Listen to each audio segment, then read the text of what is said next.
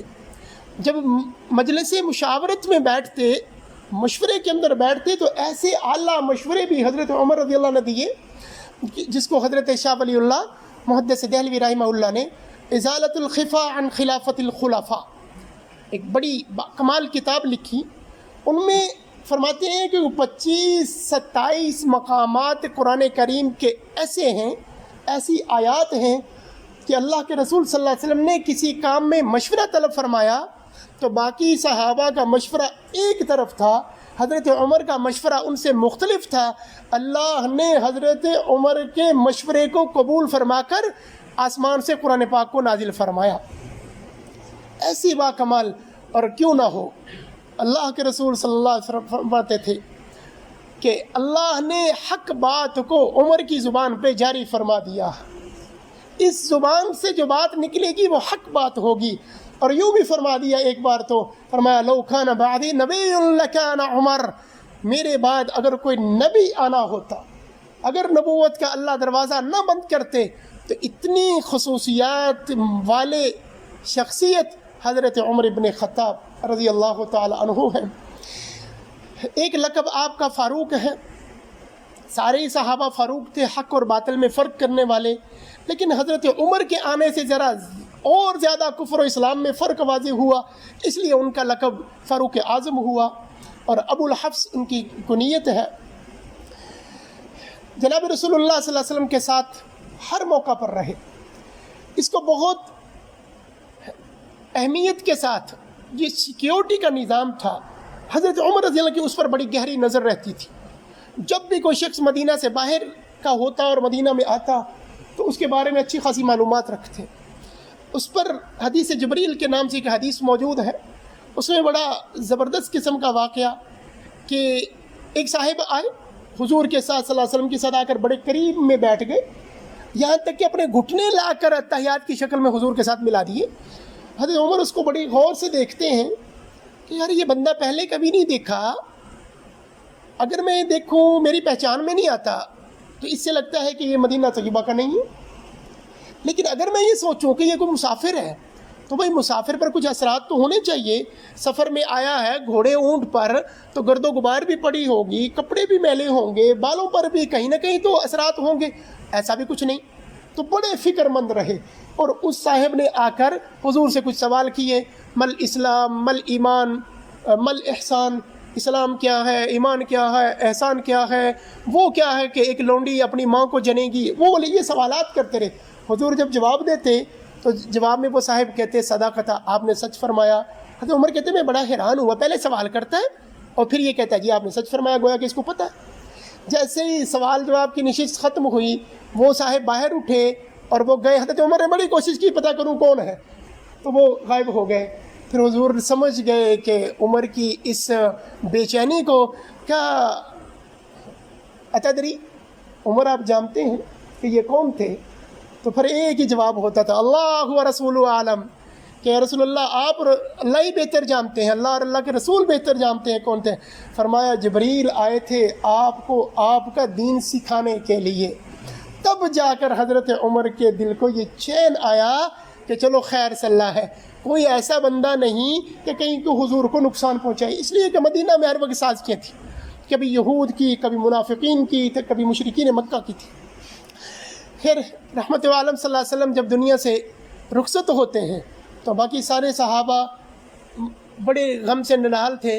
حضرت عمر بھی غم سے نڈال لیکن تلوار لے کے کھڑے ہوئے. کہا جس نے کہا نا میرے نبی دنیا سے رخصت ہو گئے اس کی گردن اتار دی جائے گی، خبردار کوئی ایسی بات کرے. پھر حضرت ابو بکر جو بڑے بزرگ اور بڑے دانشور تھے انہوں نے کہا کہ عمر سارے ہی نبی گئے ہیں سوائے حضرت عیسیٰ کے، تو حضور کو بھی ایک دن دنیا سے جانا ہی تھا. قرآن کی آیت پڑھی تب جا کر اور پھر بڑا ہی روئے. حضرت ابو بکر رضی اللہ عنہ کی خلافت آئی، مشورہ چلا، اس میں بھی شامل ہوئے اور حضرت ابو بکر کے ہاتھ پر بیعت فرمائی. جب حضرت ابو بکر دنیا سے رخصت ہو رہے تھے بیماری کے دنوں میں، پھر عام نے کچھ نام تجویز کیے، حضرت عثمان کو لکھوا رہے تھے اور حضرت عمر رضی اللہ کا نام دے دیا، میرے بعد یہ خلیفہ ہوں گے. وہ ہے کہ میرے رشتہ دار نہیں ہیں لیکن ذی استعداد آدمی ہے. لوگوں نے کہا ابو بکر عمر بڑا سخت آدمی ہے، تھوڑی مہربانی کرے ہم پر، آپ کے ہوتے ہوئے بڑے سخت فیصلے لیتے ہیں، تو آپ کے بعد کیا ہوگا؟ لیکن یہ سخت فیصلے اور طرح کے تھے. ایک سخت فیصلے وہ ہیں نا کہ لوگوں پر بوجھ ڈال دو، یہ وہ والے نہیں. یہ سخت فیصلے وہ ہیں کہ عمر رضی اللہ عنہ ایک ایسا کرتا پہنتے تھے جس میں کئی پیوند لگے ہوتے تھے. یہ نہیں ہوتا تھا کہ رعایا کے لیے تو موٹے کپڑے ہوں، پیوند لگے اور خود شاہانہ لباس. یہ وہ والے سخت فیصلے نہیں تھے. لیکن حضرت ابو بکر انتہائی دانشور انسان تھے. کہنے لگے بھائی میں نرم تھا تو اس لیے وہ سخت تھے، اب جب ان پر بوجھ پڑے گا، ساری ذمہ داریاں خود سنیں گے لوگوں کے حالات، تو نرم ہو جائیں گے. پھر ایسا ہی ہوا. حضرت عمر رضی اللہ خلیفہ بن گئے. 10 سال آپ کا دور خلافت ہے، اور آپ کے دور خلافت میں عرب سے دین نکلا اور دور تک پہنچا. قرآن کریم کی ایک آیت کہتی ہے والذی ارسل رسولہ بالہدی ودین الحق لیظہرہ علی الدین کلہ، کہ یہ دین سارے دینوں پہ غالب آئے گا. مفسرین لکھتے ہیں وہ حضرت عمر کے زمانہ میں ہو چکا، چونکہ اس وقت کی 2 بڑی طاقتیں ایران اور روم، کیسر و کسریٰ کو آپ نے فتح کر لیا، ان کو مغلوب کر لیا. تو یوں عربوں سے نکل کر ایران تک اور شام تک اور فلسطین تک کے علاقوں پر سیدنا عمر رضی اللہ تعالیٰ عنہ کی حکومت پہنچی. فلسطین میں بیت المقدس کو بھی آپ نے فتح فرمایا. تو ایک غلام جو حضرت مغیرہ بن شعبہ رضی اللہ عنہ کا تھا، اس نے کوئی شکایت کی. حضرت عمر نے جو فیصلہ کیا وہ غلام کے خلاف گیا، اس کو یہ پسند نہ آیا. تو اس نے پہلی دہشت گردی کی مسجد کے اندر، پہلا فدائی یا پہلی سوسائٹ اس نے حضرت عمر پر حملہ کیا نماز کی حالت میں. آپ کو گہرے زخم آئے. کسی اور صحابی نے نماز مکمل کروائی. کمال کی بات یہ تھی جو خلیفہ وقت ہوتا تھا، جو سب سے عظیم انسان ہوتا تھا، وہ مسجد کا امام بھی ہوتا تھا، وہ نماز بھی خود ہی پڑھاتا تھا. تو حضرت عمر رضی اللہ کی جگہ دوسرے صاحب نے نماز پڑھائی. کچھ دن تک آپ بیمار رہ کر زخموں کی تاب نہ لاتے ہوئے اللہ کے حکم سے، چونکہ حضرت عمر دعائیں کیا کرتے تھے یا اللہ مجھے شہادت کی موت عطا فرما. اللہ نے شہادت کی موت بھی دے دی، نبی کے شہر میں دے دی اور نبی کے مصلی پر بھی دے دی رضی اللہ تعالی عنہم. تو 1 محرم ان کی شہادت کا دن تھا. حضرت عمر کا نظام بہت عالی شان ہے. وہ ہماری عوام کو، خواص کو، حکمرانوں کو، رعایا کو، ہر ایک شخص کو ان کی زندگی کا مطالعہ کرنے کی اللہ سب کو توفیق نصیب فرمائے. وآخر دعوانا ان الحمد للہ رب العالمین.